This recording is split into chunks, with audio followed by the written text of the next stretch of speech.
मित्रहो, आजच्या या व्याख्यानात आपण लोकसंख्या गतिशास्त्र या महत्त्वाच्या मॉड्यूलमधील एक अत्यंत मूलभूत आणि परीक्षेच्या दृष्टीने महत्त्वाचा मुद्दा सविस्तरपणे पाहणार आहोत.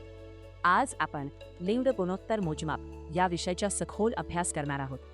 नमस्कार, मी डॉक्टर M.N. सुरवसे, माननीय श्री अण्णासाहेब डांगे महाविद्यालय, हातकणंगले. मित्रहो, पुढे जाण्या अगोदर असेच आपल्या विषयाच्या अभ्यासविषयक व्हिडिओ पाहण्याच्या या चॅनलला सबस्क्राईब करा. मित्रांनो, हा विषय केवळ संकल्पनात्मक नाही, तर सामाजिक, आर्थिक आणि प्रादेशिक विकासाशी थेट जोडलेला आहे. त्यामुळे हे व्याख्यान नीट लक्ष देऊन ऐका. मित्रांनो, कोणत्याही देशाच्या किंवा प्रदेशाचा विकास समजून घ्यायचा असेल तर तेथील लोकसंख्याची रचना समजणे अत्यावश्यक असते. लोकसंख्याच्या रचनेत स्त्री आणि पुरुष यांचे प्रमाण फार महत्त्वाचे असते. याच प्रमाणाला लिंग गुणोत्तर असे म्हणतात. लिंग गुणोत्तर म्हणजे एखाद्या प्रदेशातील एकूण स्त्रियांची संख्या प्रति 1000 पुरुषांमागे किती आहे हे दर्शविणारा लोकसंख्याचा महत्त्वाचा निर्देशांक होय. हा निर्देशांक लोकसंख्याची लैंगिक रचना स्पष्ट करतो. भारतात जनगणनेच्या प्रत्येक अहवालात लिंग गुणोत्तराला विशेष महत्त्व दिले जाते, कारण यावरून समाजातील समतोल, असमतोल आणि विकासाची दिशा स्पष्टपणे समजते. मित्रांनो, लिंग गुणोत्तराचा वापर केवळ आकडेवारीपुरता मर्यादित नाही. सामाजिक समतोल, कुटुंब रचना, विवाह पद्धती, कामगार सहभाग आणि मानवी विकासाचा अभ्यास करण्याच्या लिंग गुणोत्तर फार उपयुक्त ठरते. ज्या प्रदेशात स्त्रियांचे प्रमाण कमी असते तेथे सामाजिक तणाव, विवाह समस्या आणि मानवी विकासातील अडथळे निर्माण होतात. त्यामुळे भूगोल आणि लोकसंख्या अभ्यासात लिंग गुणोत्तराला फार महत्त्व आहे. आता आपण लिंग गुणोत्तराचे महत्त्व सविस्तरपणे समजून घेऊ. लिंग गुणोत्तरामुळे समाजातील स्त्री पुरुष संतुलन किती आहे हे स्पष्ट होते. संतुलित लिंग गुणोत्तर असल्यास समाज स्थिर राहतो. स्त्रियांची सामाजिक स्थिती, त्यांचे आरोग्य, पोषण आणि शिक्षणाची पातळी समजण्यास लिंग गुणोत्तर मदत करते. जर एखाद्या भागात लिंग गुणोत्तर कमी असेल तर तेथे स्त्री भ्रूण हत्या, बालविवाह आणि लैंगिक भेदभाव यांसारख्या समस्या असल्याचा अंदाज येतो. तसेच प्रादेशिक विकासाचे नियोजन करताना शाळा, आरोग्य केंद्रे, महिला विकास योजना आणि रोजगार संधी ठरवण्यासाठी लिंग गुणोत्तराची माहिती आवश्यक असते. कामगार शक्तीची रचना समजण्यासाठीही हा निर्देशांक उपयोगी ठरतो. मित्रांनो, लिंग गुणोत्तराचे विविध प्रकार अभ्यासले जातात. एकूण लिंग गुणोत्तर हे संपूर्ण लोकसंख्येतील स्त्री पुरुष प्रमाण दर्शवते.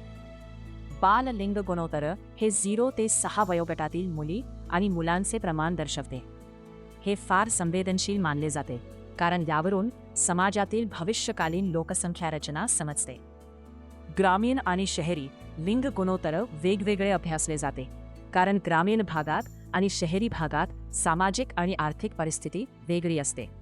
राज्यनिहाय आणि जिल्हानिहाय लिंग गुणोत्तराचा अभ्यास करून प्रादेशिक तफावत स्पष्ट करता येते. आता मित्रांनो, आपण लिंग गुणोत्तर मोजण्याचे सूत्र पाहू. लिंग गुणोत्तर काढण्याचे वापरले जाणारे सूत्र असे आहे: लिंग गुणोत्तर एकूण स्त्रियांची संख्या आणि एकूण पुरुषांची संख्या मेके 1000. हे सूत्र सोपे असून परीक्षेत थेट विचारले जाते, त्यामुळे हे सूत्र नीट लक्षात ठेवा. लिंग गुणोत्तरासाठी लागणारी आकडेवारीचे स्रोत देखील महत्त्वाचे आहेत. भारताची जनगणना हा सर्वात प्रमुख स्रोत आहे. त्याशिवाय राष्ट्रीय कुटुंब आरोग्य सर्वेक्षण, राज्य आणि जिल्हा सांख्यिकी अहवाल यामधून लिंग गुणोत्तराची माहिती मिळते. ही माहिती अधिकृत आणि विश्वासार्ह असल्यामुळे अभ्यासासाठी वापरली जाते. आता आपण एक प्रात्यक्षिक उदाहरण पाहू. समजा एखाद्या गावातील पुरुषांची संख्या 5000 आहे आणि स्त्रियांची संख्या 4700 आहे. सूत्रानुसार लिंग गुणोत्तर 4700 / 5000 म्हणून 5. लिंग गुणोत्तर 191. याचा अर्थ असा की त्या गावात 1000 पुरुषांमागे 921 स्त्रिया आहेत. जर हे प्रमाण राष्ट्रीय सरासरीपेक्षा कमी असेल तर त्या प्रदेशात लैंगिक असमतोल असल्याचे स्पष्ट होते. अशा प्रदेशात महिला आरोग्य, शिक्षण आणि सक्षमीकरणावर विशेष भर देणे गरजेचे ठरते. मित्रांनो, भौगोलिक अभ्यासातील उपयोग पाहता लिंग गुणोत्तर खूप महत्त्वाचे आहे. याचा उपयोग प्रादेशिक तफावत अभ्यासासाठी केला जातो. सामाजिक आणि आर्थिक विकासाचे विश्लेषण करता येते. लोकसंख्या धोरणे ठरवण्याचा आधार मिळतो. महिला सक्षमीकरण कार्यक्रमांचे नियोजन करताना लिंग गुणोत्तर महत्त्वाची भूमिका बजावते. एकूणच मित्रांनो, लिंग गुणोत्तर हे लोकसंख्या गतिशास्त्रातील अत्यंत महत्त्वाचे मोजमाप आहे.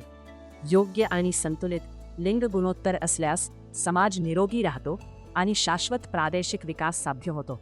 त्यामुळे लिंग गुणोत्तराचे मोजमाप आणि त्याचे विश्लेषण भूगोल अभ्यासात अनिवार्य आहे. धन्यवाद मित्रांनो.